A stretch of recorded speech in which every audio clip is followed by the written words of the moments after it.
খুব সুন্দর, তাই না? ফুলের বাগান, না এটা ফুলের দোকান ছিল। যাচ্ছি একটা স্পেশাল জায়গায়, বগুড়া শহর থেকে একটু দূরে, উত্তর দিকে হয়। এটা উত্তর পূর্ব দিকে। সো আমরা মোটরসাইকেল বেগে শহরের কোলাহল ছেড়ে গ্রামের নতুন করা পাকা রাস্তা, সেতু, নদী, মাঠ, ঘাট পার হয়ে সামনের দিকে এগিয়ে যাচ্ছে আমাদের বাইকটি। আমার সঙ্গে ছিলেন আমার শ্রদ্ধাভাজন প্রিয় সহকর্মী শামীম স্যার, আর তার সঙ্গে আমি আছি আপনাদের দোয়ায়, দিস ইজ দ্য মুসাফির। আমাদের বাইকটি, আমাদের যাত্রার উদ্দেশ্যটা ছিল জাস্ট কয়েক মিনিট। আমাদের যাত্রা শুরু হয়েছিল ঠিক দুপুরের পর। আমরা মূলত বিকেলের এই সময়টাকে উপভোগ করার জন্য আমরা পৌঁছে গেলাম আমাদের কাঙ্ক্ষিত জায়গার প্রথম পয়েন্টটিতে। এটা যারা চিনেন বা জানেন, বগুড়াতে যারা এসেছেন তারা অবশ্যই এই জিনিসটা দেখেছেন। আমার যতটুকু ধারণা, তারা অলরেডি বুঝতে পারছেন জায়গাটা কোন জায়গায়। এটা হচ্ছে বগুড়া শহর থেকে উত্তর পূর্ব কোণে গাবতলী জেলা, গাবতলী পার হয়ে সারিয়াকান যমুনা নদীর পাড়ে। এখানে এটাকে বলা হচ্ছে, আমি জানি না এটার নামটা কি।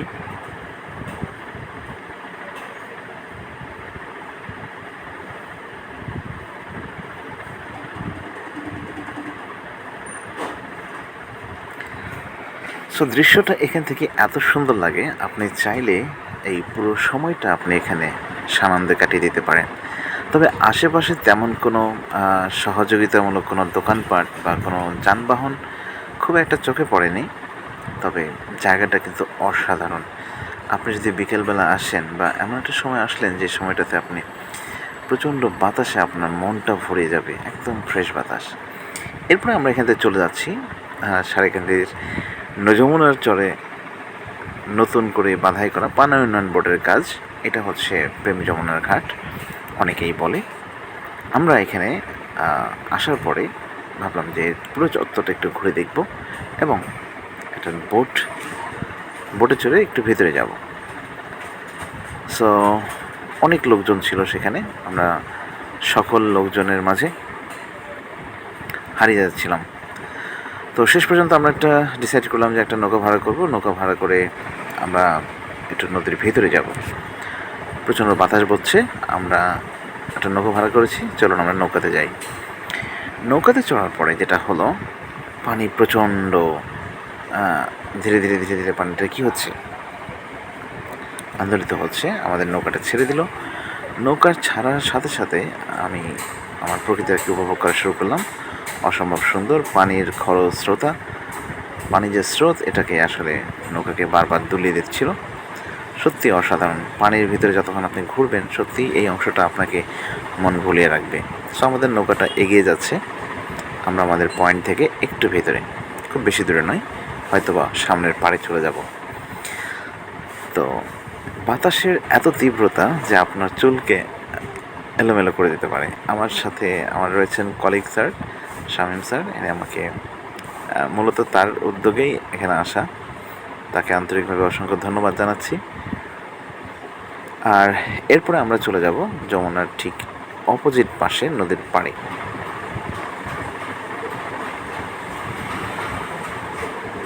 আমরা সাথে কিছু খাবার নিয়েছিলাম যাতে আমরা সেখানে যাওয়ার পরে কিছু খাইতে পারি। ওকে, এটা অলরেডি আমরা নদীর পাড় বেয়ে ধীরে ধীরে আমাদের নৌকাটা এগিয়ে যাচ্ছে। যদিও আমাদের নামার খুব ইচ্ছা ছিল, কিন্তু পানি বেড়ে যাওয়ার কারণে আমরা আসলে ওই পাশে ঠিকঠাকভাবে নামতে পারিনি। না নেমে আমরা নৌকাতে চড়ে যা শুধু ঘুরে এসেছি।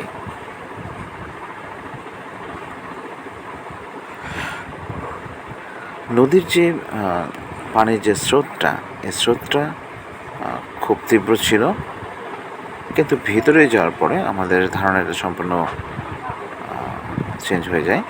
পানির পরিমাণটা মোটামুটি স্বাভাবিক ছিল, আর সত্যিকার অর্থে সত্যি খুব ভালো লাগছিল। আমি ধীরে ধীরে আমাদের যে প্যাকেজটা ছিল সেটা কমপ্লিট করে আমরা আস্তে আস্তে আবার ফিরে আসছি আমাদের সেই পয়েন্টের দিকে। খুব সময় বেশি নাই, খুব সম্ভবত আধা ঘন্টা বা এরকম সময় লেগেছে, 30 মিনিট বা আধা ঘন্টা এরকম একটা সময় চলে আসছে। তা আমরা যখন ভিড়ছিলাম ঠিক ওই পয়েন্টটাতে পানির পরিমাণটা বেড়ে যাওয়ার ফলে এখানে নৌকা ভিড়ানো খুব কঠিন হয়ে যাচ্ছিল। এই জন্য আমাদের নৌকাটাকে আবার নতুন করে ঘুরিয়ে আবার পুনরায় নোঙর করানোর জন্য আমাদের যে মাঝি ছিলেন সে মাঝি প্রচুর কসরত করে আবার সেই জায়গাটায় ফিরে আসতে হয়েছিল।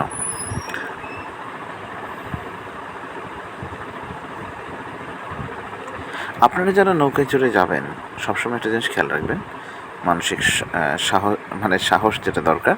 যারা নৌকাতে চড়ে অভ্যস্ত নয় তাদের একটা কথা বলবো যে আসলে এখানে ভয় পাওয়ার তেমন কোনো নাই, তবে সেফটি অ্যান্ড সিকিউরিটি রাখা প্রয়োজন। আমাদের নৌকাটা ঘুরছে কারণ আমরা প্রথমবার ট্রাই করছি। এই যে মাঝখানে যে পানিটা দেখতে পাচ্ছেন এই পানিতে কিন্তু প্রচুর ঢেউ আছে, কারণ যে পাশ থেকে পানি আসছে দুই পাশ থেকে পানি আসার ফলে এই জায়গাটাতে প্রচুর পরিমাণে পানির চাপ তৈরি হয় এবং নৌকাকে ভেরানো খুব কঠিন হয়ে যায়। তো আমাদের নৌকাটা সেকেন্ড টাইম চেষ্টা করছে যথা জায়গায় পৌঁছানোর। তো আমাদের নৌকাটা এগিয়ে যাচ্ছে আর সন্ধ্যা ঘনিয়ে আসছে। আমরা চেষ্টা করব এই সময়টাতে কিছুক্ষণ এখানে অপেক্ষা করার। সত্যি সন্ধ্যাবেলায় যখন সূর্য অস্ত যাচ্ছে বা এরকম একটা সময় এই জায়গাটাতে বসে আপনি যে পরিমাণ প্রাকৃতিক সৌন্দর্য বা বাতাস, নদীর বাতাস, এটা আপনি উপভোগ করবেন, এটা আসলে আমাদের শহরের এলাকায় পাওয়া যায় না। অসাধারণ সুন্দর।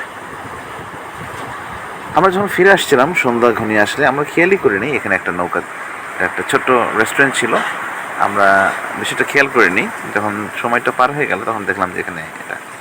তো এই ছিল আজকের মতো, দেখা হচ্ছে পরবর্তী ভিডিওতে নতুন কোনো টপিক নিয়ে। সে পর্যন্ত সবাই ভালো থাকবেন।